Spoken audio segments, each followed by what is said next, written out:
Kemah Boardwalk in Kemah, Texas is an entertainment complex on the Texas Gulf Coast. This complex is home to hotels, shops, restaurants, games, a marina, and an amusement park. In this video, I will touch on the complex as a whole, but this review will mostly delve into the small amusement park, which is home to Boardwalk Bullitt. Kemah is a coastal town roughly 30 miles southeast of Houston. Kemah Boardwalk is located on Galveston Bay, so the complex has a wonderful atmosphere. You get a refreshing breeze, and both the boardwalk and rides give gorgeous views of the water. The complex is owned by Landry's. This company was founded in the 1980s, and they have since expanded to own several notable restaurants such as the Bubba Gump Shrimp Company, Rainforest Cafe, and Morton's Steakhouse. While their portfolio is most well known for their restaurants, they have also expanded their offerings to include hotels, aquariums, the Golden Nugget casinos, and 2 amusement parks. Kemah Boardwalk was their first amusement park. In 1997, Landry's purchased property on the Kemah waterfront, and the complex opened in 1998. Their second amusement park is located just 26 miles south in Galveston Island Historic Pleasure Pier. That one opened in 2012, and it shares a lot of similarities to Kemah Boardwalk, both in terms of the setup and the ride offerings. Both are extremely compact parks on the Galveston Bay, surrounded by entertainment districts. And both have a ride lineup focusing mostly on flat rides, with one signature roller coaster.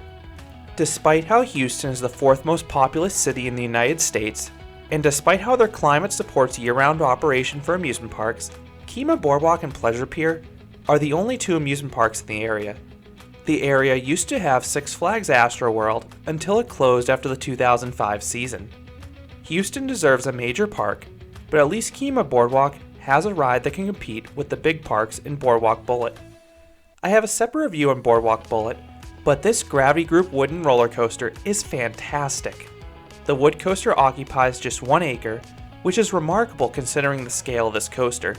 It's 96 feet or 29 meters tall and has 3,236 feet or 986 meters of track. Gravity Group accomplished this by having the ride cross over itself a record-breaking 42 times. The layout is masterful. It's fast-paced, lasts far longer than you'd expect, and the ride offers a wide range of sensations, mostly airtime, but you have some positive G's and laterals sprinkled in as well. It's a top 15 wood coaster for me, and the reason I think enthusiasts should plan a visit to Kemah Boardwalk. Boardwalk Bullitt is located in its own little area, separated from the park's other attractions.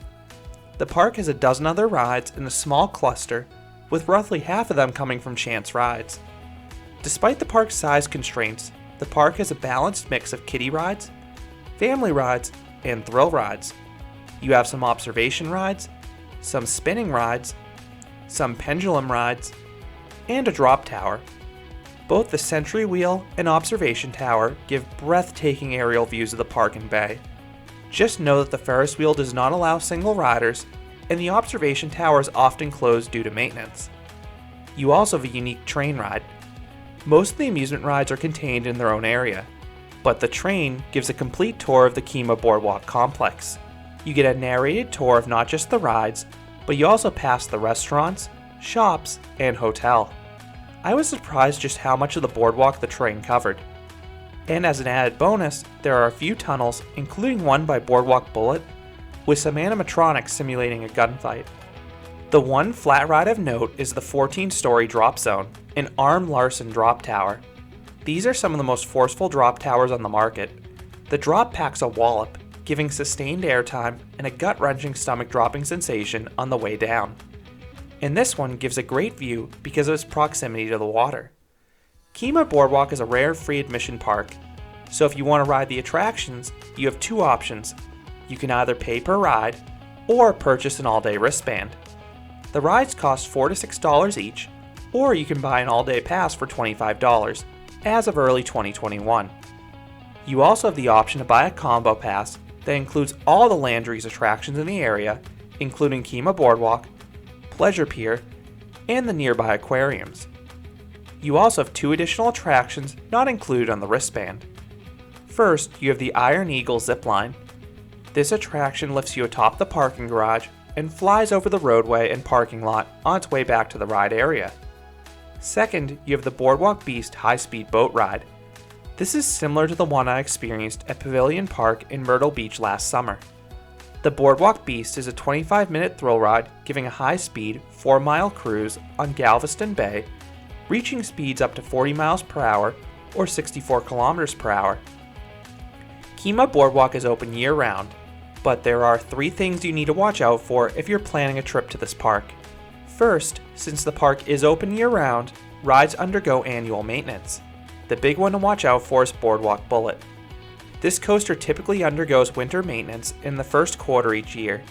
If you're planning a visit towards the very beginning or very end of a year, I'd recommend reaching out to the park to verify Boardwalk Bullet's rehab isn't coming up. Second, the park sometimes has reduced ride offerings on weekdays in off-peak periods. Occasionally, the park will only run the Ferris wheel, carousel, and train on these days. That means Boardwalk Bullet may be closed. When I visited on a weekday in December 2020, I could purchase tickets online for these 3 rides only, but nothing else. That led me to believe that Boardwalk Bullet was only operating on weekends, but I called the park to verify it was open, and it indeed was. I recommend you to do the same if you're visiting on an off-peak day and encounter something similar on the website. Third, the park may have rotating ride operators on off-peak days. From what I saw, Boardwalk Bullet is fully staffed all day since it requires 2 operators and the ride is in its own little area. The other rides would share operators, which was perfectly acceptable on such a light day. One benefit to visiting on a day like this is that parking in the nearby lots will be free. Dispatches can be slow at this park even if a ride is staffed, as the restraint checks for each ride, particularly on Boardwalk Bullet, are tedious. Thankfully, I've never seen lines get horrendous here. The worst line I saw was roughly 20 to 30 minutes for Boardwalk Bullet on a summer Saturday when it was running just 1 train. One other note on Boardwalk Bullet. In my 2018 visit, the ride was brought offline for 1 to 2 hours midday to clear out the queue line and then perform a safety inspection. I didn't notice this in my 2020 visits, but the park had much shorter hours on those days. Typically, Kemah Boardwalk is open quite late on weekends, and unlike most parks that clear out as the day progresses, Kemah Boardwalk seems to get busier. This is because the park is in an entertainment district loaded with restaurants. When Kemah Boardwalk is busier, the park can feel very congested. The boardwalk as a whole is 60 acres in size, which is bigger than Disneyland. However, a majority of that land is occupied by the parking lots, restaurants, shops, and hotel. Only a small fraction of that land is for the amusement park. This is why the park crams so many attractions together, so if the park is buzzing, you'll be shoulder to shoulder with people on the midway. Beyond the rides, you have a dozen different food offerings in the complex, several of which are Landry's properties. For this reason, the amusement section doesn't really use its space on restaurants or food stands. Towards the back of the complex, you have an aquarium, plus several shops and the Boardwalk Inn Hotel.